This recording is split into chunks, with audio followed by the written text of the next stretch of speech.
يا أيها الذين آمنوا إذا نودي للصلاة من يوم الجمعة فاسعوا إلى ذكر الله وذروا البيع ذلكم خير لكم إن كنتم تعلمون. الحمد لله رب العالمين، والصلاة والسلام على سيدنا وحبيبنا محمد وعلى آله وأصحابه أجمعين. ئیمانداران و خواناسانی زۆر بەڕێز، ژیانی دنیا یەکێ لە کۆڵەکەکانی بەختەوەربوونی ئینسان تێیدا بریتیە لە هاوسەری باش، بەڵام هاوسەری نەک هاوشەڕی. خەڵکانێک هەن ژن و مێردن بەیەکەوە، بەڵام هەر ئەوەیە بەناو هاوسەرن، ئەینا بەردەوام هاوشەڕن. بۆیە خۆی پەروەردگار لە قورئانی پیرۆزدا لە چەندین ئاەتدا سەرنجمان بۆ ئەوە ڕادەکێشێ کە لە ناو خەڵاتەکانی خۆی پەروەردگاردا کە لە بەهەشتا پێمان دەبەخشێ بریتیە جارێکی تر لە نوێبوونەوەی ژیانی هاوسەری. لە سوورەتی ئالی عیمران ئاەتی 15دا خۆی پەروەردگار دەفەرمێ قل ئەئونەبئوکم بخەیر من ذالکم. ئەم ئاەتە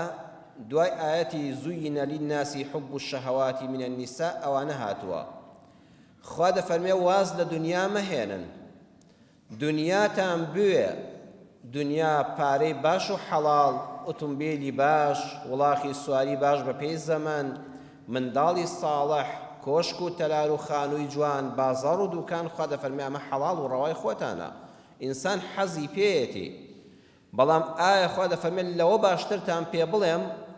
شتێکتان پێ بڵێم کە وا نەزانن دنیا هەموو شتێکتان بێت لەوەش باشتر هەیە؟ للذین اتقوا عند ربهم، بۆ ئەو کەسانەی کەوا تەقوادارن. ئینسانی متەقی واتە ئەو کەسەی کە هەمیشە پەروەردگاری لەبیرە، ئەو کەسەی کە حیساب بۆ سنوورەکانی خوای گەورە دەکا، ئەو کەسەی بڕوای بە قیامەت و پاداشت و سزا هەیە. هەر کەسێ لە دنیادا خواناسی بە حەق بێ عند ربهم، ئەم عندەیە زۆر مهمە، لەلای خوا لە قیامەتە ئەم شتانەی بۆ هەیە. یەکەم جەنات تەجری من تحتها الأنهار، کۆمەڵێک باخ و باخات دەدرێ بە هەر یەکێک لە ئێمەی ئیماندار بەویستی خوای گەورە. لە قیامەتە هەر یەکێک لە ئێمە ئەهلی ئیمان و بەهەش بەویستی خوای گەورە چەندین باخ و مەزرعەت دەدرێتێ. وەکو ئەمانەی دنیا نییە، لە ژێر هەموویەوە چەندین ڕووبار دەڕوا. ڕووباری وا هەیە بەس ئاوە، ئاوێکی پاک و بێگەر کە قەت تێک ناچێ. ئاوێک هەیە، ڕووبار هەیە بەس هەنجوینی پاڵەفتەکراوی پێیا دەڕوا. ڕووبار هەیە بەس شیری پاک دەڕواتە خوارەوە، کە ئەمە هەر بەناو وەکو دنیایە، ئەینا ئینسان ناتوانێ وەسفی بکە. لەگەڵ ئەو هەموو دار و درەخت و میوە هاتە کە هیچ دڵێک تا ئێستا بە خەتەرەشیان هاتووە، خوا بۆ ئیمانداری دیاری کردووە لەگەڵ هەمووشە ئاویش بە ژێریا دەڕوا، هەر یەکەی نەوعێکە و تامێکە. دووەمیان خالیدینە فیها، تێشیا بە ئەبەدی دەمێننەوە. ئەگە ئینسان ئەم سەرزەوی هەمووی ئیتۆ بێ ئیلا خەمێک لە دڵتا هەیە، ئەویش ئەوەیە لەوە ئەچێت تۆ تو پڕ بمری بە میرات بەجێ بمێنێ، تۆ ئەو بەجێ بێڵی. یان دایمە هەر یەکێک لە ئێمە ترسێکی هەیە ئەگەر هەموو دنیا هی تۆ بێ لە دەستی بدەی، فەقیر بکەوی، هەژار بکەوی. زۆر خەڵکمان بینی زۆر دەوڵەمەند بوو ئێستا موحتاجە، ماوەکە بەجێ هێشت. زۆر کەسیش هەبوو دنیایەکی زۆر جوان و گەش و دەوڵەمەندی هەبوو، ئەو دنیای بەجێ هێشت، لە کتوپڕە جەڵتەیەک لێیدا و مرد و بەجێ هێشت. لە قیامەتە لە بەهەشتا ئەو خەمەد ناهێڵێ خوا، خالیدینە فیها، هەتا نە تۆ دەمری بەجێ دێڵی، نە ئەو مڵک و ماڵش دەفەوتێ، هیچی لێ بەسەر نایە. سێم وئەزواج مطهرات، خۆی پەروەردگار دەفەرمێ خێزانیشتان پێدەبەخشمەوە ئافرەتانێک کە خوا پاچی کردوونەوە. وەک هەر ئافرەتەکانی دنیای خۆمانن، بەڵام خوا پاچی کردوونەوە لە چی؟ خێزانی پیاوی ئیماندار لە قیامەتە لە بەهەشتا هەرگیز بێنوێژی بەسەردا نایە، سووڕی مانگانە نابینێ، میز و پیسایی لە جەستەی جارێککە نایەتە دەرەوە، عەرەقی بۆ ناخۆش لە جەستەی نایەتە دەرەوە. ئەمە لەلایەنە مادیەکەیەوە خوا ژنانی بەهەشتی ئاو بۆ پیاوان پاکردوێتەوە لەلایەنی معنەویەوە قەت ژنەکە لە قیامەتە لە بەهەشتا ڕۆژە قسەیەکی ناخۆشی لێ نابیستی ڕقی لە مێردی نابێ زمانی بەد نابێ زمانی درێژ نابێ دڵی پڕ نابێت لە غەرەز و بغز و حەقد و قین لەم دراوسێ و لەو خزم و لەو براژن و لەو فڵان کەس ئەمانە کۆتاییان پێدێ خوا خێزانێکت پێدەبەخشێ کە خێزانەکەی خۆتە مطهەرەتون پاچیان دەکاتەوە بۆ ئەوەی پیاو لەگەڵ یا تەواوی ئیسراحەت بێ ورضوان من الله لهموانيان قولتري رزامندي خوال لسرا خوا دفرمي من ليد رازيم لهموش تيخواشترا كخوا بيد دفرمي بندكم من لتو رازيم والله بصير بالعباد براستي فالودقار بينايا دبيني بندكاني شدكنو شيبو آمادا كردون كواتا خوشويستان وإيمان داراني خواناس لم آيات قرآني سورة آل عمران كعرزم كدن آياتي بانزايا خواي فالودقار باسي أو مامبودكا ئینسان بۆ ئەوەی ورجی تێر بێ چاوی دیمەنی جوان ببینێ گوێی شتی خۆش ببیستێ باخ و باخات و گوڵ و گوڵزار و دەریا و ڕووبارەکانی بۆ ئامادە کردووە ئینسان لە هەموو میوەکانی بەهەشت دەخوا ورجی تێر دەبێ بە هەموو ئەو سەوزای و ڕووبار و ئاوە جوان و تافگە نایابانەی کە هیچ دڵێک بە خەتەرەشیان نهاتووە چاوت تێر دەبێ بەدەنجی ئەو هەموو بولبول و نەغمەی کە لە بەهەشتا دەیبیستی گوێت تێر دەبێ بەڵام هێشتا خوا دەفەرمێ ئەگەر مەنزڵ و جێگا شوێنێکم بۆ دابینکردن هێشتا ئینسان پێداویستی ماوە هێستا جەستە پێویستی بە شتێکی ترە ئەویش پێویستی بە هاوسەرە یعنی لە بەهەشتیشا ئینسان بەبێ خێزان مرتاح نابێ ئەو هەموو بەهەشتت هەیە بەبێ خێزان هەست بە نەقسێک دەکەی خوا فەرمی خێزانیشت پێدەبەخشم نەمریشت دەکەم ئەمجا خوای پەروەردگار شتێک دێڵێتەوە ئەگەر جەستت تێر بوو بە هاوسەر گەدەت تێر بوو بە خواردن چاوت تێر بوو بە بینینی دیمەنی جوان گوێت هەموو ئاوازێکی خۆشی بیست ئەی ئینسان بزانە هێستا خەلەلێک ماوە ئەویش دڵە دڵ بە چی تێر دەبێ بە ڕەزامەندی خوا لایەنە معنەویەکەیە بۆیە لە دنیاشە خوا دەفەرمێ ئەمانە لەبیر مەکە ئەماتە ئاماژەیەکی کەشمان پێ دەڵێ ئەی ئەو کەسەی کەوا گەنج بووی خوا ڕەحمی کرد بوویتە خاوەنی ماڵ و حاڵێک خوای گەورە هاوسەری بەنسیب کردی ئەمە ژنان و پیاوان دەگرێتەوە بووی بە خاوەنی هاوسەر بووی بە خاوەنی ماڵ و کولانەیە خانووی جوان ئاگاد لێ بە ڕەزامەندی خوا بەدەست بێنە خوا لە یاد مەکە ئەمجا فرسەتە بە هەردووکتان هەوڵدەن خوا لە خۆتان ڕازیکەن بۆی بەهەشتی قیامەت بەدەست بێنن ئەمە قورئان ئاماژەی کرد کە لە بەهەشتا پیا و پێویستی بە هاوسەر هەیە پەیاممان بۆ هاوسەران بە تایبەت وتاری ئەم جومعەیەمان بۆ پیاوانی بەڕێز بۆ ئێوەی ئەهلی خواناس و مزگەوت و ئەهلی قیبلا پیاوانی بەڕێز هەمومان دەبێ بزانین گەورەترین شت بەلای ژنەوە ئەوەیە ئەو ژنە هەست بکا کە تۆ خۆشت دەوێ ڕێزی لێ دەگری هەست بکا خۆشت دەوێ دووەم ڕێز و حرمەتی لێ دەگری سێم هەر ئەوە نا کە خۆشت بوێ و ڕێزی لێ بگری لە ماڵەوە ژن زۆر حەز بەوە دەکات دەریشی خەی بۆ خەڵک لەبەر چاوی باوکو دایکی لەبەر چاوی براو خوشکی لەبەر چاوی کەسوکاری لەبەر چاوی هاوڕێیان و دۆستانی خۆت و ئەودا ڕێز و خۆشەویستی خۆت بۆ هاوسەرت دەرببڕی وەڵڵای بەڕێزان پیاوانی خۆشەویست ژن زۆر زۆر لە زێر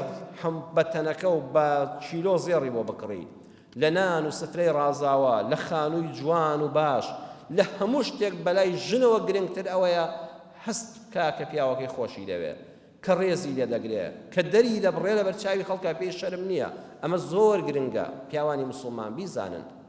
دەچینە خزمەت پێغەمبەرمان صلی الله عليه وسلم ئەو سەروەرە هەموو شتێکی بە کردار نیشان داوین ئەم حەدیثەی کە بۆتان دەخوێنمەوە لە صحیحی مسلمە هاتووە عن أنس بن مالك أنس كري مالك كدس صال لمالي بيغمبر أبو صلى الله عليه وسلم دس صال ريك لمالي بيغمبر خادم وسكرتيري تايبتي بيغمبري خواب صلى الله عليه وسلم ومن تجارته دفرمي أن جارا للرسول فارسيا كابرايك ديوار مالي بمالي بيغمبر أبو صلى الله عليه وسلم كابرايك بو خلشي ولاتي فارس بو لإيران أبو رويشت بو لإيران وكابراي فارس شو بو مدينة ومسلمان بو مالي زور نزيق بو لبيغمبري خواب صلى الله عليه وسلم كان طيب المرق أم بياوا زۆر گۆشتا و شۆربای خۆشی ئامادە دەکرد لەم حەدیثەوە تێدەگەین کە شێفی پیاوان کارێکی پیرۆزە پیاوانێک هەن دەزڕەنگینن خواردنی زۆر خۆش دروست دەکەن حتا ئێستاش پیاوانەکەن ئەو پیشیان پێ عیبە ئەڵە کاکە پیاو چۆن دەبێت خواردن دروستکە چۆن پیاو شێف بێ حەدیسەکە باسی دەکات ئەو پیاوە لە مەدینەدا بەناوبانگ بوو بەوەی کە خۆشترین خواردن دروست دەکات شێفێکی زۆر بەناوبانگی خواردن دروستکردن بوو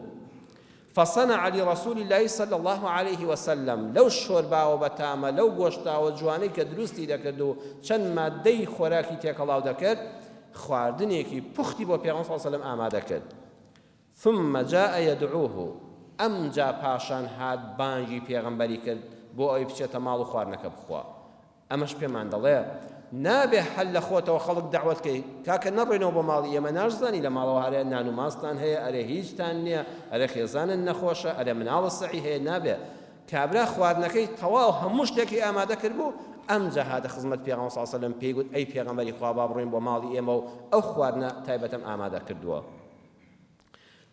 فقال النبي صلى الله عليه وسلم خۆشەویستی خوا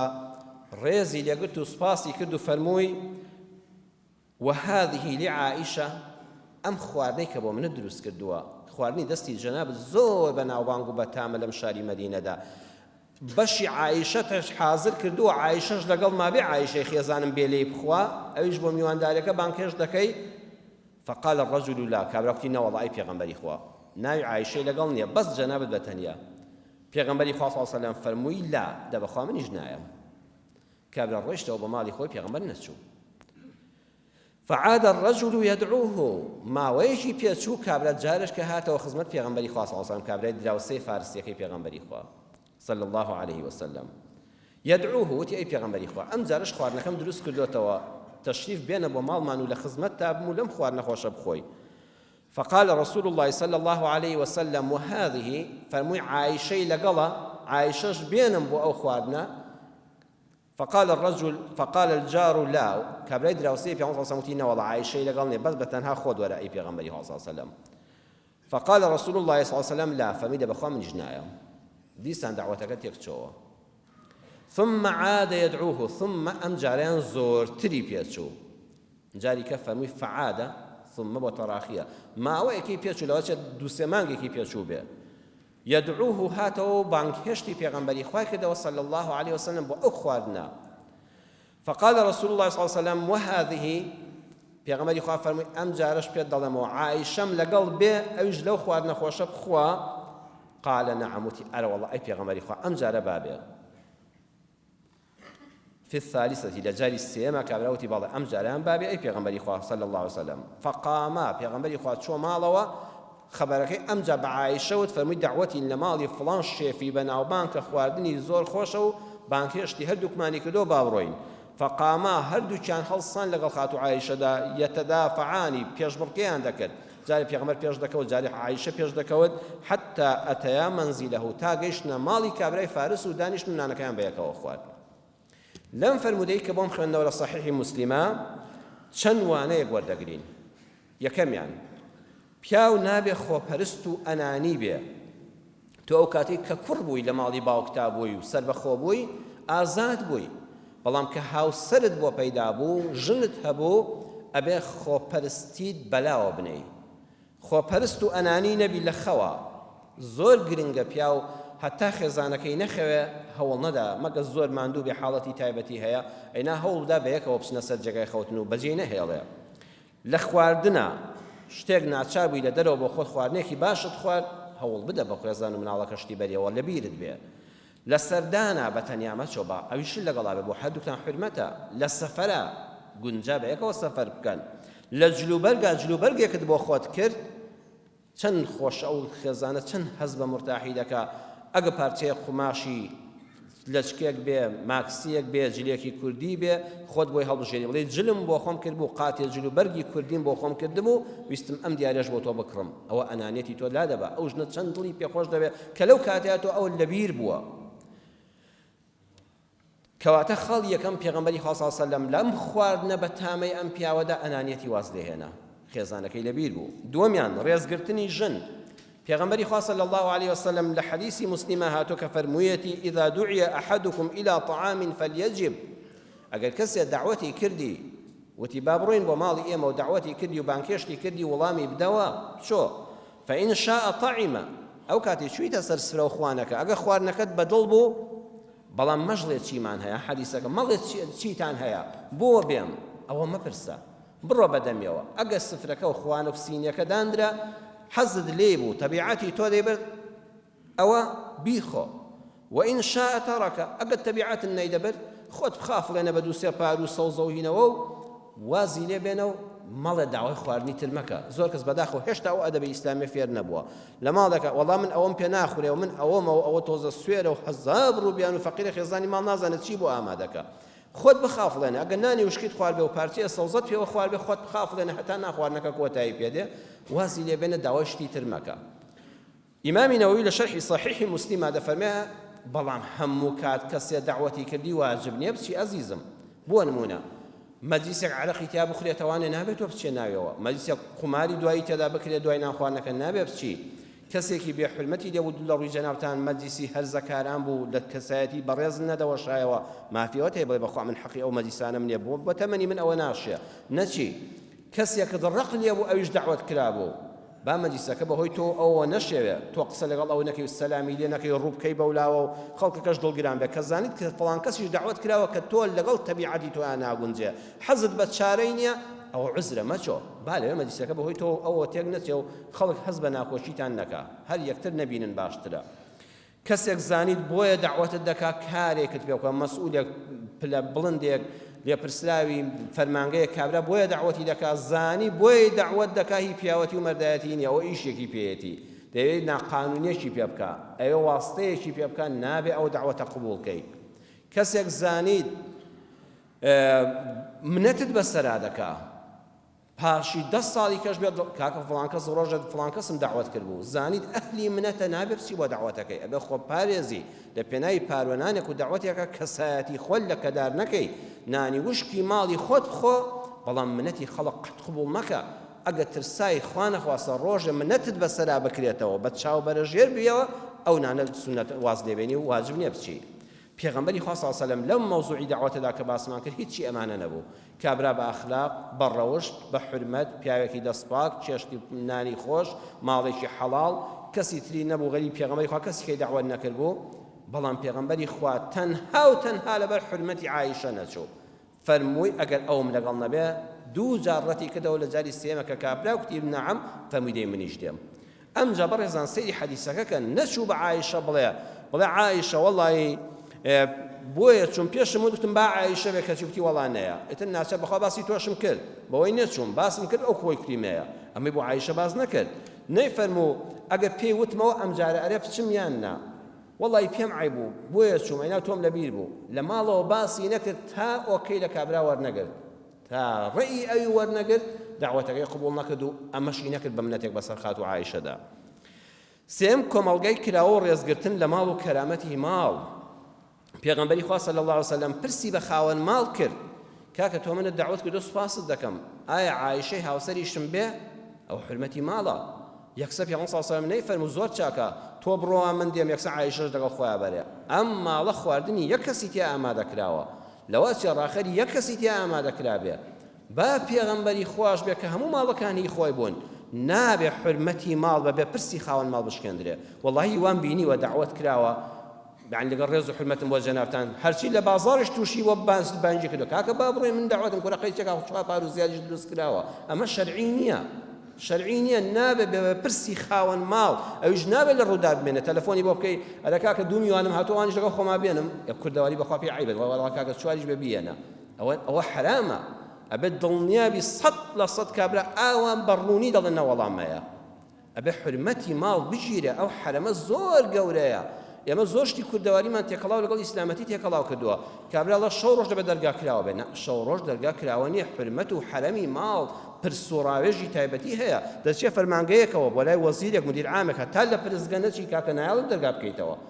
ماڵیش پرسگەی خۆی هەیە پرس و ڕاوێژی خێزانی هەیە ئەوەتانێ پێغەمبەری خوا صلی الله علیه و سلم حتا پرسی نەکرد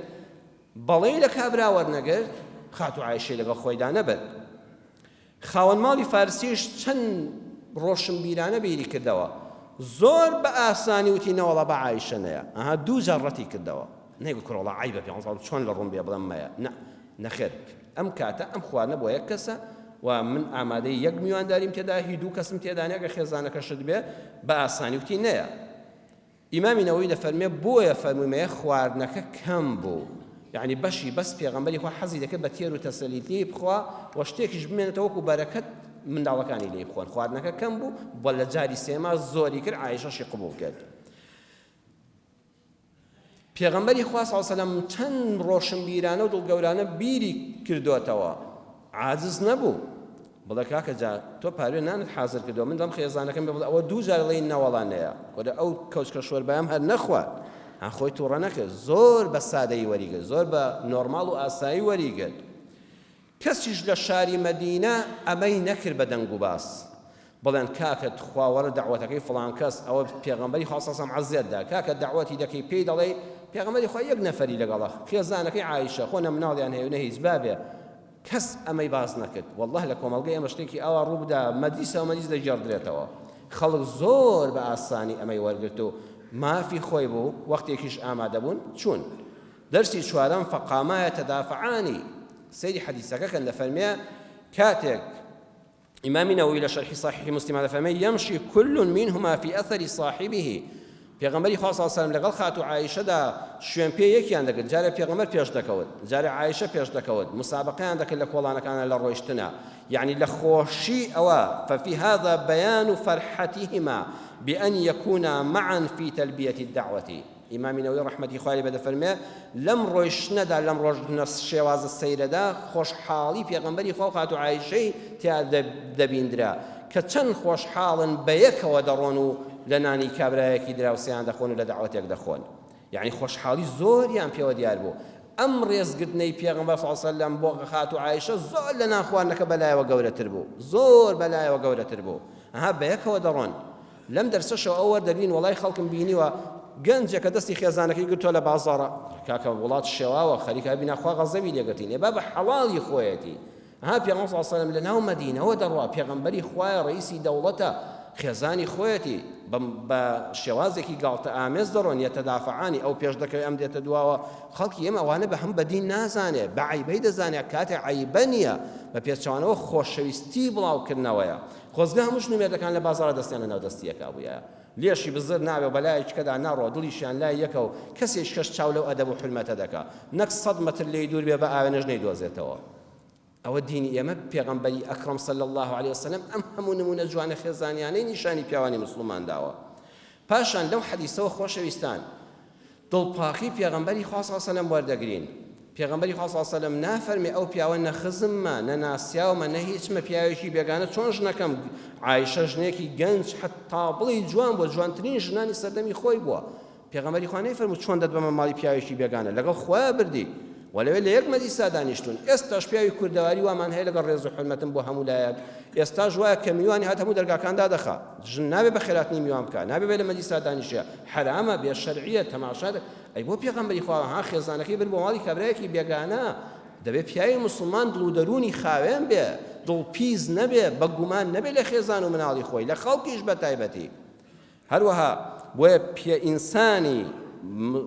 ئافرەتی مسلمان پیاوی دڵپیسی خۆش ناوێ، لێی بێزار دەبێ. پێغەمبەری خوا صلی الله علیه و سلم نەیفەرموو کە میوانم بوو نابێ کەس بیان بینێ خێزانەکەم، کە چوومە ماڵی خەڵەوەتە کە ئافرەتەکەی بردوتە ماڵی کابرایەکی بێگانە و لەسەر سفرە خوان بە یەکەوە دانیشتن و بە بێگومان خۆمان لە ژوورێک نانیان نەخواردەوە و کابرەش لە ژوورێکی تر، ئەو کاتە ژوورەکان کەم بوون. بۆیە ئەمە کرانەوەی دڵی پێغەمبەری خوا صلی الله علیه و سلم پیاوانی مسلمان فێر دەکا قەت دڵپیز مەبە بەرامبەر بە خێزانت، ئەوەندەی مەچەوسێنەوە وای لێ مەکە کپتی کەی فەقیر لە ژیان بێزار بێ بە ناوی دینەوە. دینی ئێمە ئەم شتانەی تێدا نییە. برام تۆ هاوسەری پیاوی، تۆ سەرۆکی ئەو دەوڵەتەی بۆ ئاغایی دانەنراوی، بە فەرمانی خەیڕوکم ڕاستپێدراوی، لە قورئاندا فەئیمساکم بمەعروفین هاندراوی. بۆ هاوسەرت نەک هەر باش بە باشترین بە، بۆ هاوسەرت نەک هەر باش بە باشترین بە، گەنجینەی میهر و ئەوین بە، ڕووخۆش و زمان شیرین بە،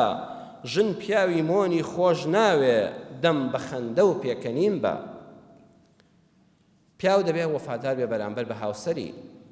ژن ئەمە لە دەرونی پیاوە بخوێنێتەوە کە وەفادارە. بەداخەوە دەبینم پیاوانێک خێزانیان دەمرێ، وەڵای هەیە 2 مانگی پێ نەچۆتەوە، هەیە نەگەیشتۆ دە 3 مانگ خێراژنی گواستۆتەوە مارەی کردو و حەفلە و ئاهەنگی جێڕاوەکو هیچ ڕووی نەدابێ ڕاستە لە ڕووی شەریعەتەوە ئەڵێن عیددە بۆ پیاونی هەر بۆ ئافرەت هەیە ئەی وەفاداری با بچینە خزمەت پێغەمبەری خوا صلی الله علیه وسلم ئافرەتێکی ئیماندار بۆمان دەجێڕێتەوە دەفەرمێت دوای 1 ساڵ لە مردنی خاتو خەدیجە 1 ساڵی ڕێک بوو خاتو خەدیجەی خێزانی پێغەمبەری خوا صلی الله علیه وسلم وەفاتی کردبوو چوومە خزمەتی و لە ڕێگا تووشی بووم وتم ئەی پێغەمبەری خوا ئەفەلا تەتەزەوەج یا رەسوول الله ئەی پێغەمبەری خوا نیازت نییە هاوسەر بخوازیتەوە ئەوە مناڵت بێدایکە ئەوە خۆت پیاوێکی ئاوا گەورە و عەزیم بێکابانی بەنیاز نی هاوسەرگیری لەگەڵ کەسێکیکەدا بکەیتەوە ئافرەتەکە دڵە فەسەمەتە تەویلەن پێغەمبەری خوا صلی الله علیه وسلم هەر لە شوێنی خۆی ڕێک بێدەنگ بوو ها جاری وایە قسەیەکت پێ دەڵێن ئینسان لە وشک بووم ئەوەندە قسەکە کاریگەی لە سەدڵی پێغەمبەر صلی الله علیه وسلم کرد ماوەیەکی زۆر پێغەمبەر هەر نە بە بەڵێ و نە بە نا هەر جوابی نەدایەوە ثم وضع رأسه إلى الأرض پێغەمبەر صلی الله علیه وسلم سەری لا بەلای زەویەکەوە تا سەری تەواو شۆڕ کردەوە بەلای زەویەکەدا فرأيت دموع النبي تسيل بينين في المسك هون هم بشاي في غنبرة بصريش مبارك يا تخوالوا دفما هل بعد خديجة من أحد فمي وتوتت شيء دواي معويق أم جاق سيكر فمي بوكس هي بتوان اللجانة بتوان بتشويني خديجة وشويني خديجة من بقريتها قلت ليتني ما كلمته حزن حزنا شديدا عندما تذكر ئافرەتەکە دەڵێ وەڵڵاهی وتم خۆزگە بمرد ما ئەو قسەیەم لەدەم نەهاتە دەرەوە ئەی پێغەمبەری خوام چۆن ناڕەحەت بەو قسەیە بەو پرسیارە چۆن برینی پێغەمبەری خوام کولاندەوە عایشە هاتەوە یاد دوای ساڵێک لە وەفات ئەمە وەفای پێغەمبەری خوا صلی الله علیه وسلم بۆ هاوسەرێکی پێت عیب نەبێ خۆشەویستی بۆ خێزانت دەرببڕی ئێستاش وا هەیە بە خێزانی دەڵێ داشی فڵان کەسی ئەوانەیان هاوسەرم بەڵام ئێمە پێغەمبەری ئەکرەم صلی الله علیه وسلم ڕێنمایی کەربانە کاتی عەمری کوڕی عاس لە فتوحاتێکی گەورە دەگەڕێتەوە یەکێکە لە فەرماندە سەربازیەکانی هەرە ئازای لەشکری مسلمانان سەرکەوتنێکی زۆر گەورەی لە بڵاوکردنەوەی دینی ئیسلامدا بەدەستهێناوە دێو لە ناو مزگەوتی پێغەمبەر صلی الله علیه وسلم عەرزی پێغەمبەر دەکە ئەی پێغەمبەری خوا چ کەسێکت زۆر زۆر خۆش دەوێت عمل شانازی بۆ سەرکەوتنەی خۆیەوە دەکات فەرماندەیەکی گەورەی سەربازیە بێگومانە کە پێغەمبەر فەرمێ بەخوا تۆم زۆر زۆر خۆش دەوێت پێغەمبەر صلی الله علیه وسلم بەبێ هیچ سڵەمینەوەیەک دەفەرمێ عایشەم زۆر خۆش دەوێت ناڵە هاوسەرەکەم هاوژینەکەم خانمەکەم ئەمانە هەیە یەکسەر ناوەکەی دەڵێ عایشەم خۆش دەوێت وتی پێغەمبەری خوا صلی الله علیه وسلم بەستم لە ئافرەتان نییە مەبەستم لە پیاوانە لە پیاوانەش کێت زۆر خۆش دەوێت پێغەمبەر فەرمووی ئەبوها باوکی عایشە جا سەیری وەربینی پێغەمبەر صلی الله علیه وسلم نەیفەرموو ئەبوو بەکرم زۆر خۆش دەوێت فەرمووی ئەبوها باوکی عایشەم زۆر خۆش دەوێت یعنی ئەبوو بەکر چەند خۆشەویستە بەهۆی عایشەوە کە خێزانمە و ئەو باوشیەوە ئەوەندەی ترم خۆش دەوێت ئەویشی ژێڕایەوە بۆ خێزانەکەی باوشی خێزانم زۆر خۆش دەوێت ناوی ئەبوو بەکری نەهێنا ئەوەش وەکو ڕێزگرتنێک بۆ هاوسەرەکەی گەورەمان پێشەوای مسلمانان خەلیفەی یەکەمی پێغەمبەری خوا صلی الله علیه وسلم ئیمامی ئەبوو بەکری سیدیق ئەو کاتەی لەسەر جێگەی مردن بوو تەمەنی وەکو پێغەمبەری خوا 63 ساڵ بوو لە ئاخر لەحزەی ڕوح دەرچوونە فەرمووی وەسیەتێکم هەیە ئەوانەی لە خزمەتی داموتیان قوربان وەسیەتەکەت فەرمووی وەسیەت بێ کە مردم ئەسمائەی ژنم بەمشووە پیاوێک لێ پرسی قوربان بۆ ئەمەت بەبیر هاتەوە ئێستا تۆ لە لەحزاتی ڕوح دەرچوونایی وا دنیا بەجێ دێڵی ئەم وەسیەتە سەیرەت چ بوو کردت ئەی بۆ پیاوێکی خزمت نەتشووە بۆچی خێزانەکەت بشووە فەرمووی إن ذلك أقرب إلى قلبي هیچ کەسێ لەو ئەسمای خێزانم نزیکتر نییە لە دڵم و خۆشم زیاتر ناوێت با ئەو بمشووە فعلا کە ئیمامی ئەبوو بەکر وەفاتی کرد خاتو ئەسمای خێزانی یەکەم ژنێک کە پیاوی خۆی شت خاتو ئەسمای خێزانی ئیمامی ئەبوو بەکر بوو کە مێردەکەی خۆی بەدەستی خۆی شت ئەوەندە لەو کاتەشە ئەو ژن و پیاوە لە یەک نزیک بوون کۆتایی وتارەکەمان بەو شیعرە جوانەی ئیمامی عەلی دێنین کاتە ئیمامی عەلی دەبینە خاتو فاتیمەی هاوسەری سیواک دەکات سیواکی پێیە کە وەکو فڵچەی دانوایە و دانی پێخاوێن دەکاتەوە لەو کاتەدا ئیمامی عەلی شاعیرێکی زۆر گەورە بووە ئەم شیعرە جوانەی وتی حەڵیتە یا عود السواك بثغرها أما خفت يا عود الأراك أراك ئای چەند بەبەختی ئەی دار سیواکەکە کە بەر پووک و لێ و دانی فاتیمە دەکەوی ئایا نازانی ئەی ناترسی ئەرە شەرم ناکەی دار سیواک داری عێراق یعنی داری سیواک ئەی داری عێراق لەوە ناترسی ئەراکە چاوم لێبێ لو كنت من أهل القتال قتلتك ما فاض بثغرها يا سواك سواك شر لەگەڵا بکرایە چەکت بەدەستەوە بووایە و بتوانێ بێ بەرامبەرم شەڕم لەگەڵ دەکردی چونکە هیچ کەس بە مافی ئەوە نازانم فاتیمەی خۆشەویستم لێوی بەر لێوی کەوێ و بەردان و پوشی کەوێ ئەی سیواک سیواکە تۆ نەبێ غەیری تۆ هیچ کەس ئەو مافی پێڕەوە نابینم فاتیمە ئەوەندە خۆشەویستە ئەم شیعرەیە جوانەی دانا لەبەر چاوی فاتیمەدا کاتێک کە سیواک دەکا ئەی بزانە فاتیمەش ئەوی چەند خۆش دەوێت چۆن ئەم هەست و سۆزەی ناخی دەربڕی بۆیە پیاوانێک هەن خێزانی خۆیان بە بێگومان زۆر خۆش دەوێت بەڵام ناتوانن دەری ببڕن یان لە کتێبە ناینووسن یان لەبەر چاوی جەمعێکە دەری نابڕن بێگومان ئێستا پیاوانی بەڕێزیش دەڵێن ئەی ئافرەتان بەشیان نییە ئەی ئافرەتانی من لەوانەیە وای نەکرد بێ کە من بتوانم ئاوا بم خێزانەکانی پێغەمبەری خوا صلی الله علیه و سلم خێزانی ئەبوبەکری سیدیق خێزانی ئیمامی عەلی ئافرەتانێک بوون کە کارێکی وایان کرد ئەو پیاوەش ئاوا هەستی دەرببڕێ بێگومان ئەوەش پرسیارێکی ڕاستە بۆیە ئەو گەوتاری ئەم جومعەمان تایبەت بوو بە پیاوانی بەڕێزی وەکو جەنابتان و بینەران و بیسەران وتاری جومعەی داهاتوو ئینشاء الله ئەگەر تەمەن باقی بێ لەسەر خێر پەیاممان بۆ ژنانی موسڵمان دەبێت کە ئەوانیش ڕەفتاریان چۆن بێ بەرامبەر بە پیاوانی ئیماندار بە ئومێدی خۆشبەختی بۆ هەموو هاوسەران و هەموو خێزانەکان یا ڕەبی خۆیان خۆشبەختی دنیا و قیامەتمان کەی خوای پەروەردگار ئەو وعدانەی کە بە ئیماندارانی متەقی بەخشیەوە ئێمەش یەکێک بین لەو کەسانەی کە موژدەی قورئان دەمانگرێتەوە و لە بەهەشتی بەرینە ڕەزامەندی تۆ بەدەستدێنین لە بەهەشتی بەرینەکەتدا باخ و باخاتەکانی بەهەشت بەدەستدێنین لە بەهەشتی بەریندا بۆ هەمیشەی بەختەوە دەبین خوای پەروەردگار بە خێزانەکانی خۆمانمان شاد کەیەوە لە قیامەتە یا ڕەبی خوای خێزان و مناڵمان بەختەوەرکەی یا ڕەبی خوای ئەولادەکانمان ساڵح کەی ئەوانەی مناڵیان نیە ئەولادی ساڵحیان پێ عەتاکەی لە بەڵاو مصیبەت خۆمان و خێزان و مناڵمان پارێزی يا أرحم الراحمين يا أكرم الأكرمين أواني نخوش الخويا شفاء بخير يا مدي يا ربي خويا همو أواني نخوش شفاء بخير يا مدي همو أواني دلتن قندل يا خوش كي همو أواني ناراحة قرفتكان يا للسلابري كردستان من هميشة آودان كي لدستنا حزاني درشيو فتنينا وخو خويا بدور مان كي آمين آمين والحمد لله رب العالمين يا أيها الذين آمنوا إذا نودي للصلاة من يوم الجمعة فاسعوا إلى ذكر الله وذروا البيع ذلكم خير لكم إن كنتم تعلمون